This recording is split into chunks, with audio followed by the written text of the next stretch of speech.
जय श्री कृष्ण। जय साई राम।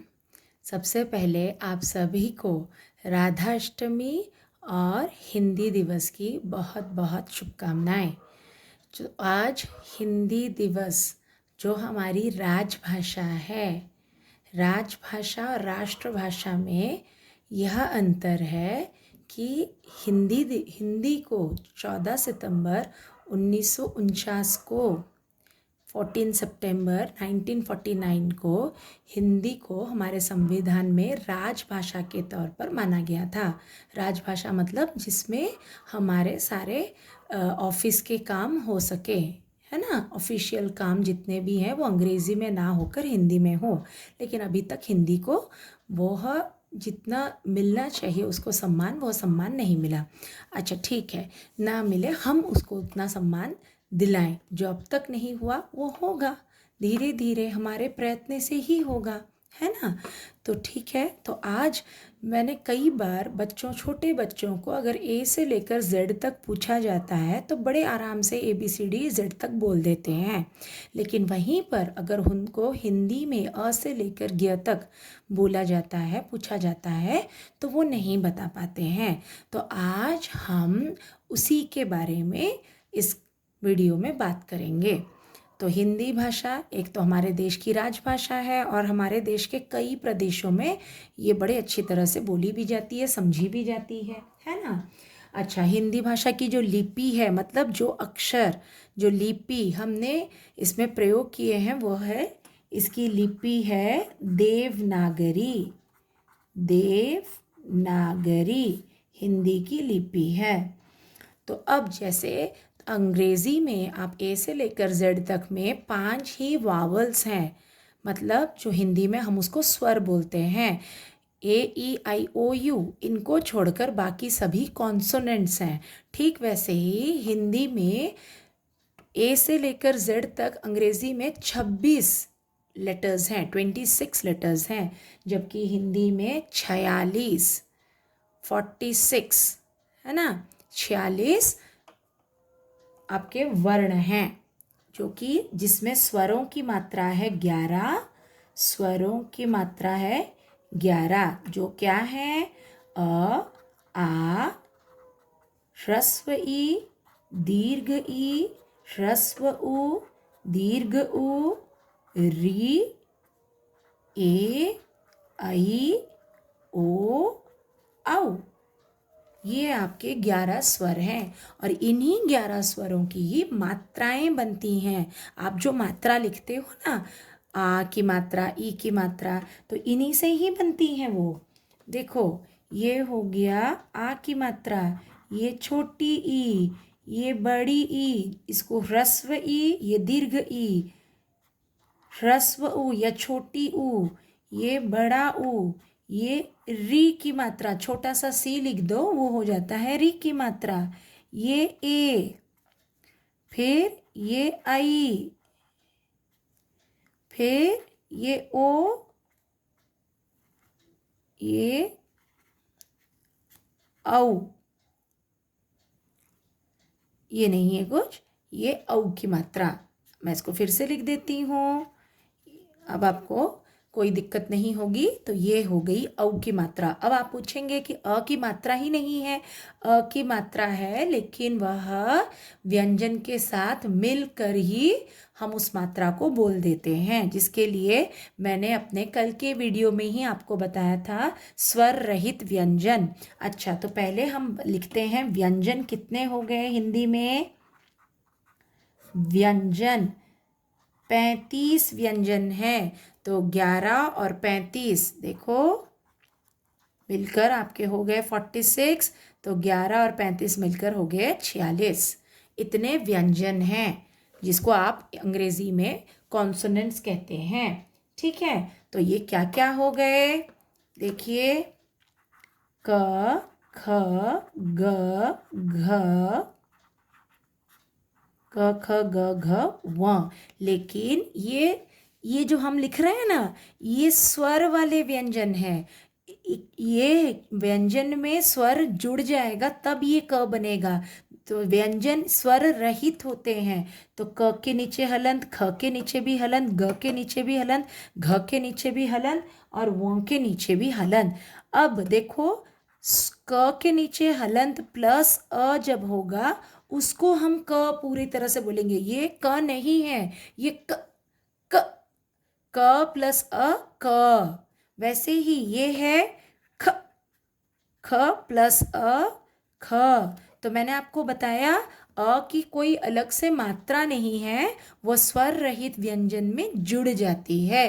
तभी आप जो व्यंजन बोलते हो वो स्वर से जुड़ा हुआ, सब में अ स्वर पहले से ही है।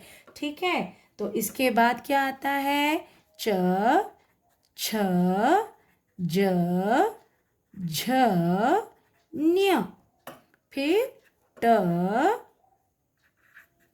ठ, ड, ढ, ण। फिर त, थ,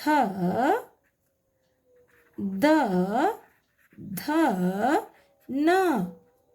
फिर प, फ, ब, भ, म। फिर य, र, ल, व। फिर तालव्य श, मूर्धन्य श, दंत स और ह। इन सबको संख्या अगर हम मिला लें तो वो 33 है। तो 35 कहाँ से आएगा? 35 है अंग और अह, अंग तथा अह, जिनको हम हमेशा स्वरों के अंत में बोल देते हैं। ये अंग तथा अह, ये है अनुस्वार और ये है विसर्ग, जिसे संस्कृत में आप इसका ज़्यादातर प्रयोग करते हो, हिंदी में बहुत कम होता है इसका। जैसे निस्संदेह, प्रातः, उसमें हम विसर्ग लगाते हैं। इनको अयोगवाह कहा जाता है, अयोगवाह कहा जाता है। ये जो दो हैं अंग तथा अह, अनुस्वार तथा विसर्ग, अयोगवाह कहलाते हैं। तो अब हो गए ये 35 और ये 11 मिलकर हो गए 46। हिंदी को हमें लिखने के लिए, हिंदी भाषा को अधिक से अधिक पढ़ने के लिए, जानने के लिए, बोलने के लिए हमें इन वर्णों की ज़रूरत होती है। क्योंकि बिना वर्ण के तुम्हारे बिना वर्ण के शब्द नहीं बनेंगे, शब्द नहीं बनेंगे तो वाक्य नहीं बनेंगे, वाक्य नहीं बनेंगे तो ना कहानियाँ बनेंगी और ना ही एक भाषा का जन्म होगा, है ना। तो ये हो गई हिंदी भाषा के वर्ण विचार। ठीक है, वैसे तो बहुत चीज़ें हैं। आप बोलेंगे इसमें मैंने क्षत्रज्ञ नहीं लिखा है। क्षत्रज्ञ व्यंजन नहीं है, वो संयुक्ताक्षर हैं। दो व्यंजनों को जोड़कर बने हैं क्षत्रज्ञ।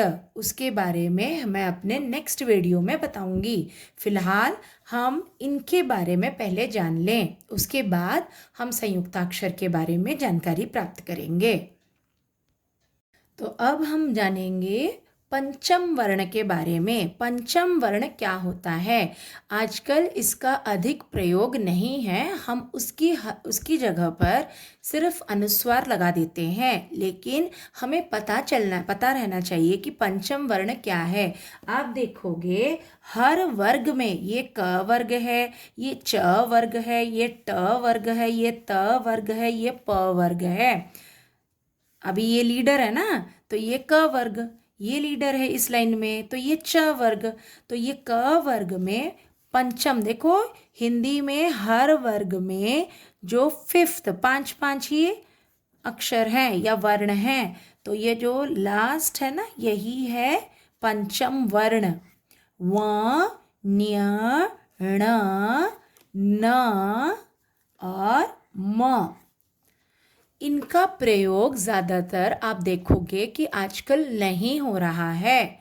हम इनके लिए एक बहुत सुविधाजनक ले आते हैं, सिर्फ बिंदी लगा देते हैं, जिसको हम अनुस्वार बोलते हैं। जैसे मैं आपको ये पंचम वर्णों के एक एक उदाहरण देना चाहती हूँ। वो कहाँ इसका प्रयोग होता है? आप बोलोगे इसका तो कहीं प्रयोग ही नहीं होता है। होता है, लेकिन हमें पता नहीं होता है।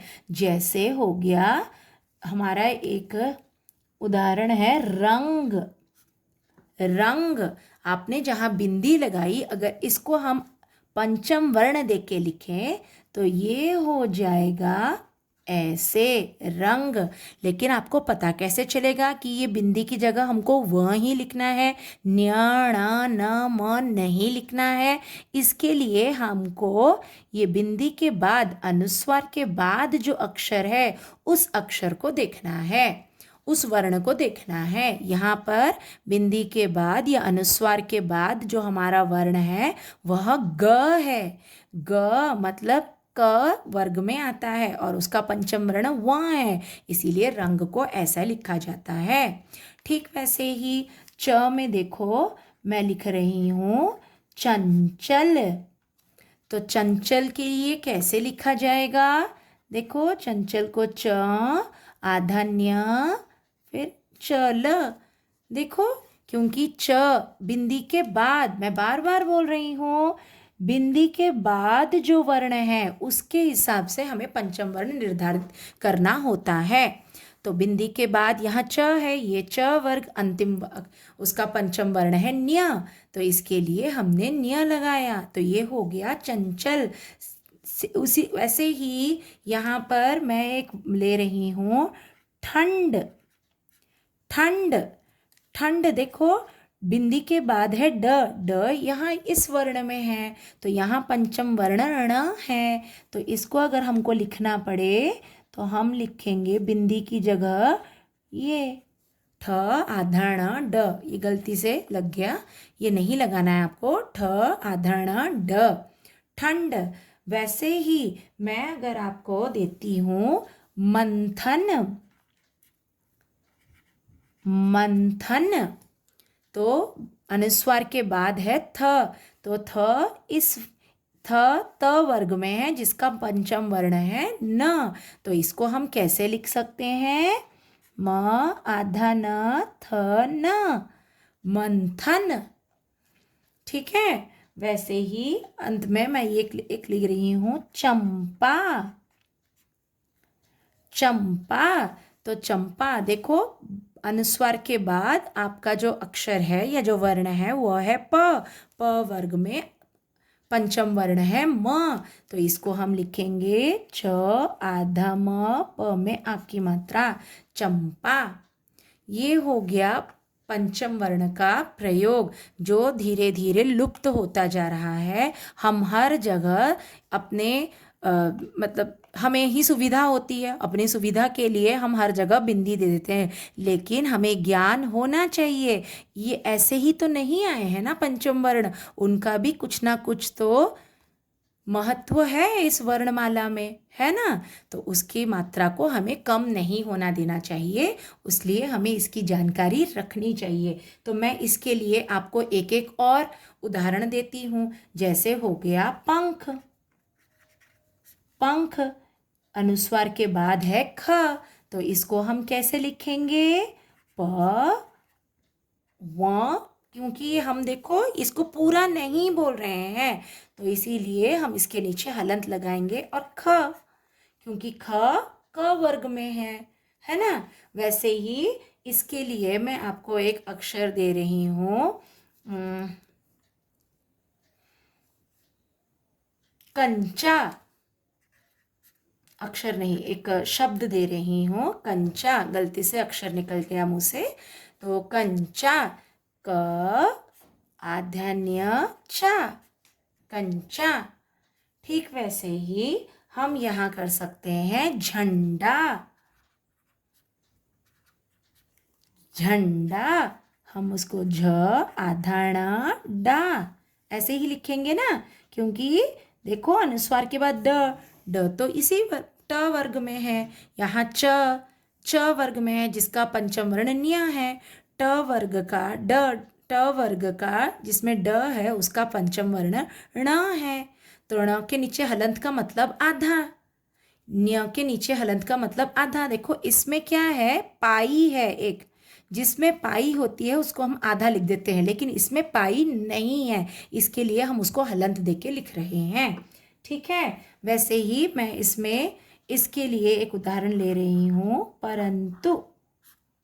परंतु तो उसको हम लिख सकते हैं पर आधा न, त में छोटी ऊ की मात्रा, परंतु, है ना। वैसे ही मैं इस वर्ग प वर्ग के लिए भी एक उदाहरण ले रही हूँ। हो गया अचंभा, अचंभा या अचंभित, कुछ भी लिख सकते हो। तो अचंभा का अच, देखो भ प वर्ग में है और अंतिम वर्ण है, पंचम वर्ण है म, तो अचंभा।